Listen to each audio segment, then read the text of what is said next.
Right. Hey, everyone. Thank you for listening to another episode of The Retro Gamers. Larry here. What's wrong with you people? It's Anthony here.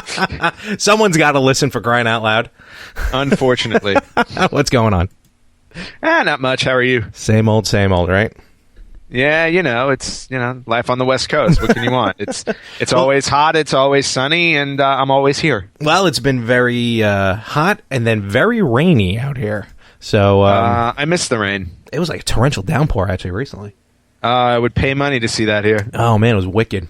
So well, let's first things first. I think we like to kick off the shows lately as to see how you're doing right now, Anthony, with Shining Force 2. Have you been playing the last few weeks?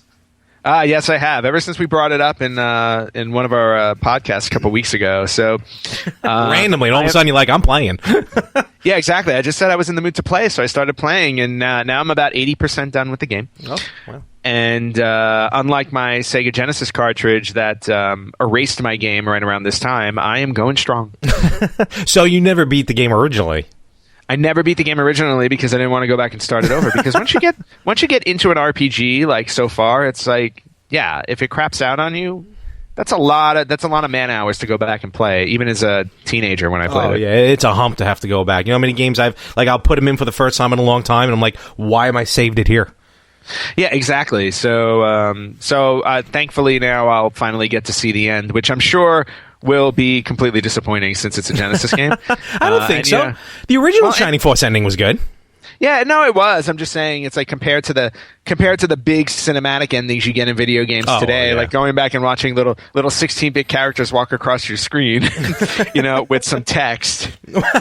doesn't exactly make you feel fulfilled at the end of a very long campaign. You get that good job and then the end. Like what? Yes, exactly. A winner is you.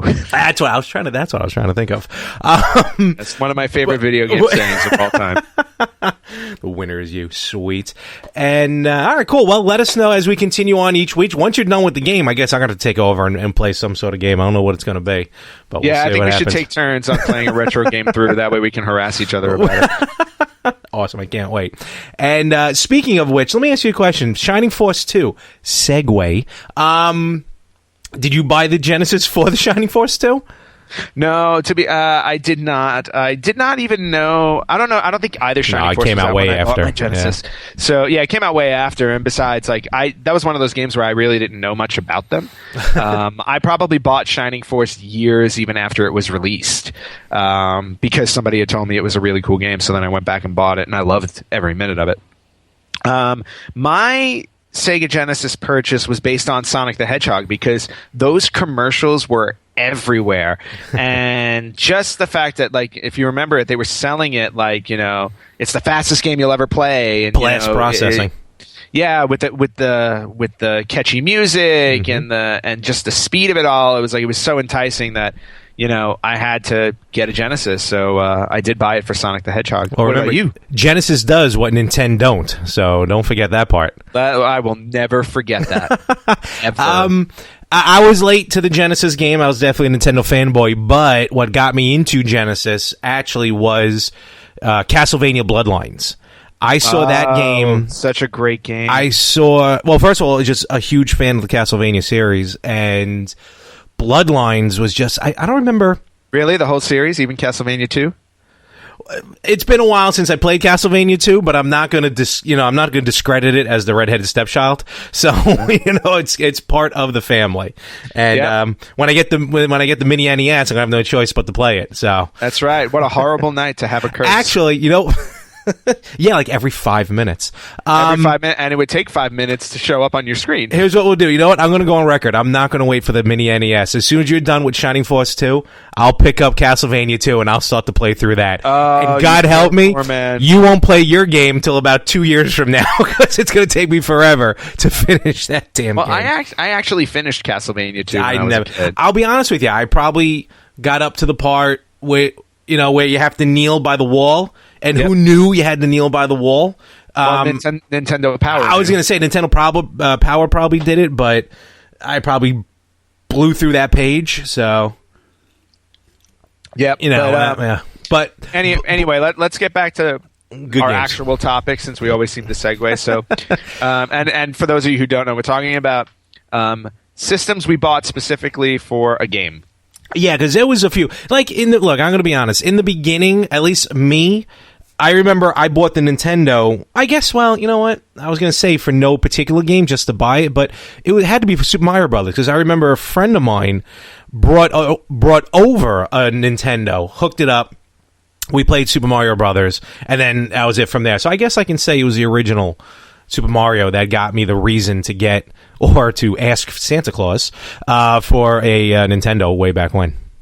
Yeah, and same thing with me, because if I remember correctly, I did get it for a birthday at the time. And, the system itself was so expensive as it is that, and it came with Super Mario, and did it come with Duck Hunt at the same time? It depends on when you bought it. Yeah, it depends on when you bought it, but it definitely came with a game. So I remember getting the Nintendo for my birthday, and that's it. Like, it came with Super Mario, so that was the only game that I had to play. So, but again, it was the sales pitch on in the commercial, which showed Super Mario Brothers, that sold me on that system, and I was ready to upgrade from my lovely Atari 2600 to the NES. Wow, Atari 26. We're always talking about Nintendo and stuff. We got to go way back one day. Yeah, I mean, well, my problem is I think Atari 2600 is as far back as I go, unless we include Commodore 64. Like, those are probably the two I go furthest back with. I never had, like, Intellivision, or my friend had a ColecoVision that I used to play, I remember, but yeah. I never had. I think Atari was the first one, counting, like you mentioned, the Commodore. Yeah. But, that's for another time. But let's face it, the Commodore was a gaming system. It sure was. I played High Rollers many times on Commodore 64. I loved High Rollers. Oh, my God. Holy cow. I played that game that and Classic Concentration I played on that system. Yes. All the time. And then they had an NES game for Classic Concentration. There's a new topic for us. Game show video games. First and foremost, High Rollers, one of the best game shows of all time, ever, and one of the best Commodore 64 games of all time. So, agreed. We will get to that. I'm jotting that one down. So, yeah, write that down. But in the meantime, but yeah, Super Mario Brothers definitely. And let's face it, back then, and there was no internet, there was barely any magazines or anything putting anything out about it. So it's really just walk through the Toys R Us or KB Toys or wherever you were at the time, and you saw the system and hope to God that you got it later on in life. Yeah, well, there was that also, and there was also kind of how you shopped for games as well. Like you would just go to the store, look at the games, and you'd have to trust information on the boxes on whether or not it would be a good game, and it was basically a crapshoot when you got it home, because you got something great like a Super Mario or a Legend of Zelda, or you made a mistake and got like a Back to the Future. Oof. Yeah, totally. Or you pass on a great game like Mega Man. Yeah, because the cover art on that was disastrous. Really good, yeah. Oh my gosh. But yeah, going back to with the Genesis, so before I forget, Bloodlines, I think I may have seen a commercial for it. And being a fan of the Castlevania series, it's just, I figured with the kind of, and I'm trying to think if I got that before, no, because I had a Super Nintendo, so I had Castlevania 4 first. But definitely Bloodlines was well worth it, and what got me to get a Genesis, which then led to all these other fantastic games I ended up owning, so. Yeah, especially considering you were always a Nintendo snob. I love Nintendo. The fact that, no, I understand that, but you used to be I'm sure people will love to hear this, but you used to be the Nintendo snob who did not want any other system. It was Nintendo only and nothing else. Yeah. It's Coke or Pepsi. So. Yeah, but it didn't work that way with systems. You were allowed to have more than one, and it was perfectly fine. Well, yes, but also I didn't have a job because I was like 12. So yeah. I had to choose with the one I had to go with. You had parents. That's all that you needed. I did? You weren't millionaires. No, but you were a spoiled little brat. You can admit it. Well, yes, I probably was, totally. Santa treated me well each year. Only child syndrome. There you go. Absolutely loved it. Trust me, that umbilical cord stretches from Brooklyn to Long Island. But that's Genesis, and I guess for both of us, Nintendo was Mario. And I think if your answer is the same as mine, well, yeah, it came with the system, but it was probably also the game that we went with. But Super Nintendo. Now, Nintendo, yes, kind of was the only one out there. We kind of almost didn't have a choice. We saw a video game, we wanted it. Super Nintendo, though, that's where with Nintendo Power, and we got to see more of the system and what it can do before it came out. So, is there any games that got you to want to get a Super Nintendo? Well, again, I mean, Nintendo, the company, had done such a fantastic job with Mario. And then obviously fast forward to Super Mario Brothers 3, which basically, redefined the system and how far you can go with a great game. That when Super Nintendo came out with Super Mario World included, I mean, it was just a no-brainer. You had to get the system so you could play Super Mario World. You didn't need to worry about any other game. You just wanted Super Mario World based on the power of Mario 3. Totally, so, and I agree with you there too. Super Mario Brothers 3 was so perfect, dare I say, at that time. How can they expand on it? And here comes not only better graphics, better gameplay, but new worlds, new power-ups. And to think we thought Super Mario Brothers 3 had all the power-ups that you could possibly have in a game. Yeah, and then, of course, the introduction of Yoshi. Yes. Yep. Right. Very true. So yeah, and again, I think a lot of the Nintendo systems, even dare I say Game Boy and stuff, probably people wanting those Mario games for the upgrades of the systems, because they just kept getting upgraded and upgraded. Like, I know you weren't big into the handhelds. I know you had a Game Gear. Definitely not my thing. Yeah, I know with me, handhelds, Super Mario Land was definitely just, again, loving the series, wanting to get the next game in the series. Even though it wasn't the greatest game in the Mario series, it's still fun. Super Mario Land 2 went back to basics, and that's really picked it up. But, Super Mario Land got me to get a Game Boy. You also got to remember that the power of the Game Boy didn't necessarily fall on Mario. It fell on Tetris. Well, I was going to say, Tetris was the pack-in game.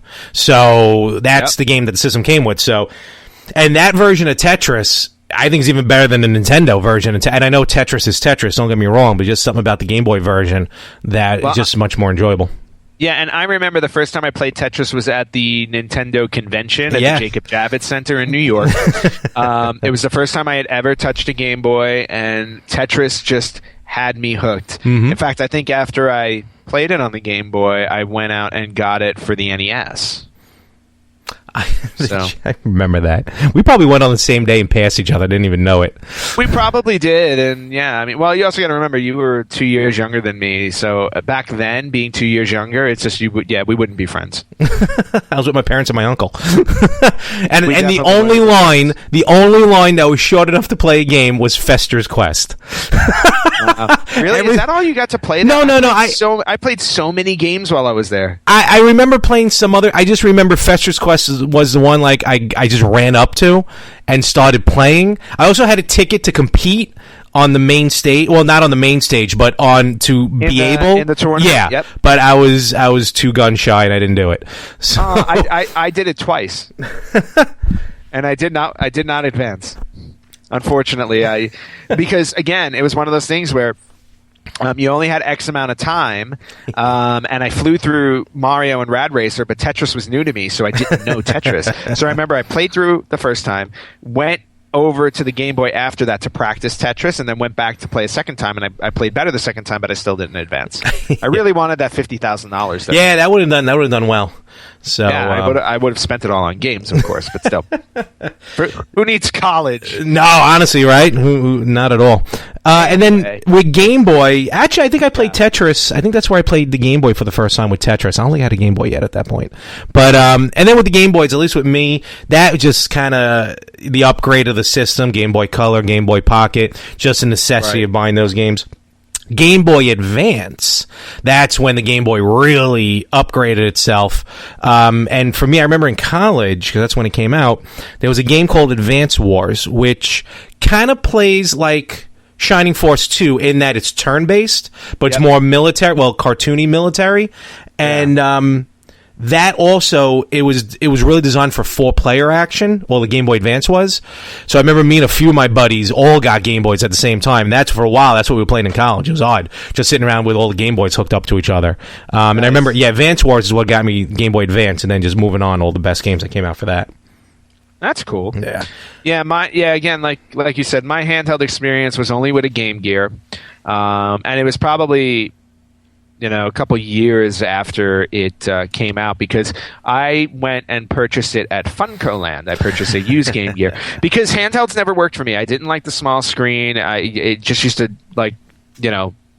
piss me off. So, but the only reason why I went and got a Game Gear is because they had X-Men games on that system that didn't exist anywhere else. And at this point in time, I was completely hooked on X-Men and X-Men 2 Clone Wars on Genesis and X-Men Mutant Apocalypse on Super Nintendo. So once I found out they had Game Gear versions, I had to play them.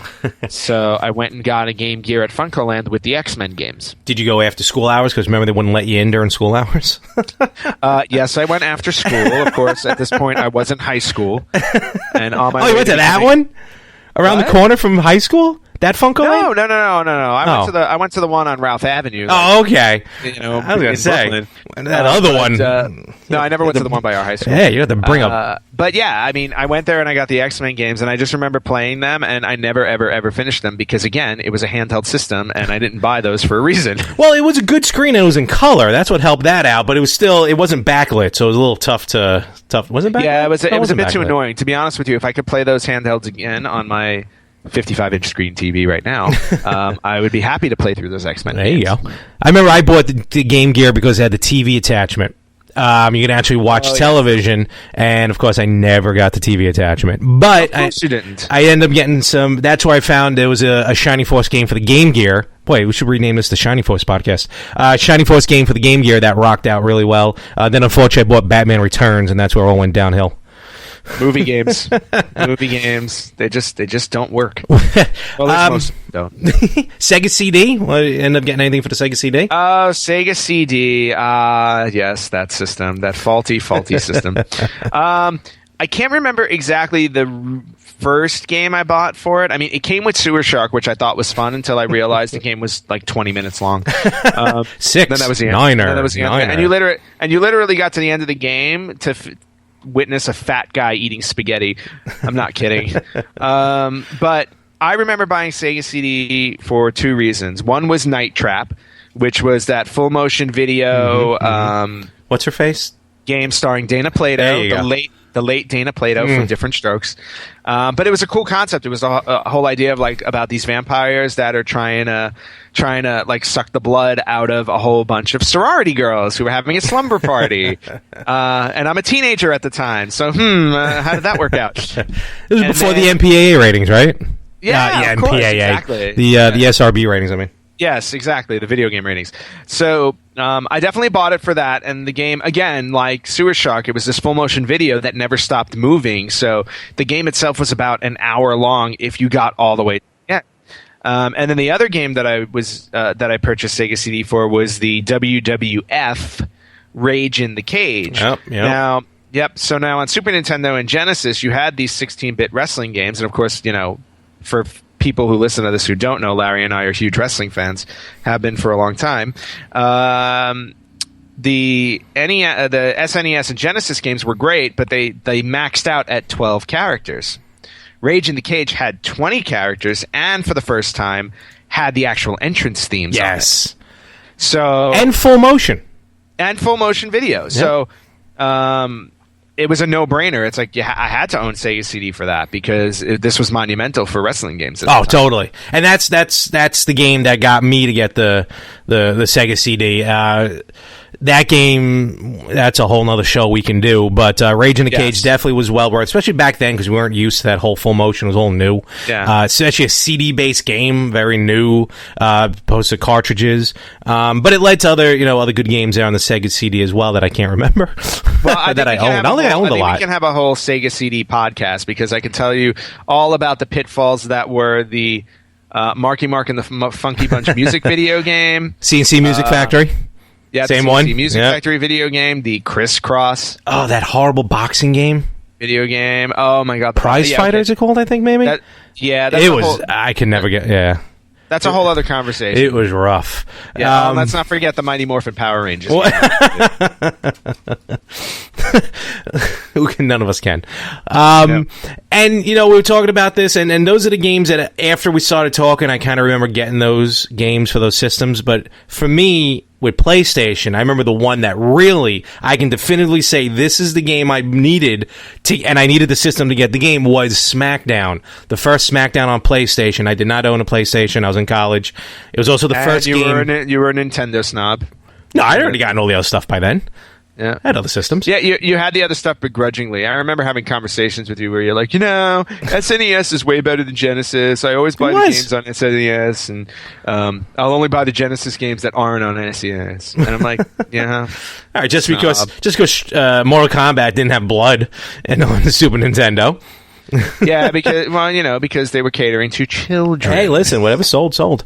But yeah, I remember that SmackDown. That was it. I ran out. It was also the first system I bought used, which luckily worked, and that led to a lot of, again, good stuff, great games, great times at college playing that in the dorms. But definitely SmackDown, by all means, is the sole reason I even got into PlayStation. Yeah, I have a feeling a majority of our systems were purchased for either Mario or wrestling. For me, PlayStation was not a wrestling game because I had bought it earlier. I bought it early on, I think, before any wrestling games came out on it, if I remember correctly. But the first game that I had for PlayStation was Tomb Raider. Yes. Tomb Raider was one of those games that just redefined gaming. Just that third person perspective, the three, and just going through the world, running around the world like that. It just laid groundwork for. I mean, this was PlayStation was the first system, I think, that really showed 3D. I mean, I don't remember, was it Jaguar that claimed to be 64-bit, but it was actually 16. It was like 232s or something like that. It was something weird, They tried to cheat the whole 64-bit thing, but like PlayStation was the first one that really showed you what really started to show you what 3D could do, or what that kind of scope could do. And Tomb Raider, I just remember from start to finish, was such a great adventure. Not to mention the hidden code that allowed you to have Lara Croft run around in a bikini. A pixelated bikini. Game on in 95, whatever it was. Well, there's a reason why, it's 2016 and Tomb Raider games are still coming out, and they're redoing the movie. Yes, they are. Yep, I heard about that with the movie. So Tomb Raider definitely a big influence, and of course, following that, there was the perfect game known as Final Fantasy VII. Yes, that was right. I think I'm trying to after I got SmackDown, I think I ended up getting Marvel vs. Capcom 2. I got that specifically, and that's what led to many, many late night tournaments out there at Adelphi University in Garden City, Long Island. Where that was the game that I remember playing a lot more of, even after I got SmackDown. I didn't realize that came out for PlayStation. It did. It wasn't. Oh, it wasn't an arcade. It was Dreamcast, wasn't it? The arcade original copy, I believe, was Dreamcast, and I think it's a hump to find. But it's super expensive. Yeah. But the PlayStation version was like 2-on-2 as opposed to 3-on-3. It may have shortened the characters a little bit. I don't remember, but just the overall the battle system was just one of the best. And Marvel's Capcom 2 was just period one of the best fighting games that there ever was. And that and Pokemon Puzzle League on N64 led to many tournaments, many long nights. God, that's not why you bought the N64, was it? No. N64, well, we talked about it, but N64 was, again, Super Mario 64. Talking about a game to redefine the industry. Holy cow. Hold on, GameCube or Wii? Maybe it wasn't N64. Zelda was never a launch title, except for one system. No, Zelda, no. N64 launch titles, I remember this because I was literally in line at the Wiz in Brooklyn. Yes. The day it came out, if I remember correctly, it was September 18th, 1996. There you go. Somewhere around that date. And it was Super Mario 64 and Pilot Wing 64. And I remember standing in line with Mom. Yes, I was almost 18 at the time. But standing in line with mom to buy the system a month early for my birthday present, and I was just going to get Mario 64 because this was the first system I think that came without first Nintendo system that came without a game. Yes, you had to buy them separately. Yep. So bought the system, was buying Mario 64, but then Pilot Wings, I kept staring at it, and my mom eventually caved and bought Pilot Wings for me as well. So I wound up buying both games that came out on launch day. At least if I remember correctly, it was just a 2. It probably was. I think like a week or two later, it came, like 2 or 3 more came out. There were. Remember, I bought I bought Cruis'n USA before I got to Super Mario 64 because for some reason they shortchanged. Right. Okay. So delivery. There were a few other ones. I just remember getting Mario 64 and Pilot Wings on the same day. And Pilot Wings, I had no idea what it was about because I never played the one on Super Nintendo, but I remember having so much fun playing the 64 game because it was the first time you had like these weird challenges you needed to do, and it was so cool. Definitely. No, I never got into Pilot Wings, to be honest with you. I don't know. I just never did. Now, I'm not saying it's a bad game. I just never got into it. Yeah, I just enjoyed the challenges of it. Like, you just had the 3 different things. You had the helicopter and you had the hang glider and parachute. It was the jetpack. Oh, okay. All right. It's like the jetpack, and you had to do all these challenges around the island, and it was actually really fun for what it was. Not too shabby. And I think it was after. I would have to say, at least in my experience, probably after the Dreamcast. Because I remember Dreamcast I bought. I know it's kind of a little bit outside of our retro gaming, but Dreamcast I remember I bought originally for Crazy Taxi. No, Dreamcast fits. Okay, because we keep arguing over our long timelines. No, my argument is I think once you get to I don't know, when you get to I think like 360, definitely no, not at all. Yeah, it's PS2 and Xbox where I'm like, I don't know. But with Dreamcast, I remember I bought Crazy Taxi because I loved that in the arcade game, and that was an arcade exact replica. And then, of course, wasn't a short time later, Sonic Adventure, blew all that out of the water. But I think it was. Sonic Adventure was the reason why I bought Dreamcast, hands down. And it was after Dreamcast. I think at that point, I personally just ended up buying systems for the sake of, a new system's coming out. You're only going to assume there's going to be good games coming out for it. I remember, PS2, I did that, but also it helped that it was a DVD player, so that kind of enticed me personally. Yeah. And I just remember just blindly, all joking aside, blindly pre-ordering like the GameCube and whatever the new Game Boy Beyond SP was, and DS. You got to remember at this point, Nintendo, Sega, and Sony had made such a name for themselves. They became so reputable that you just blindly trusted them. No, totally. Unfortunately for Sega, Dreamcast wound up being their undoing because it just didn't compare. Which I don't understand, in all honesty. Well, no, I mean it just didn't have the support. It honestly didn't have the third party support that Sony had or Microsoft had when it finally debuted its Xbox.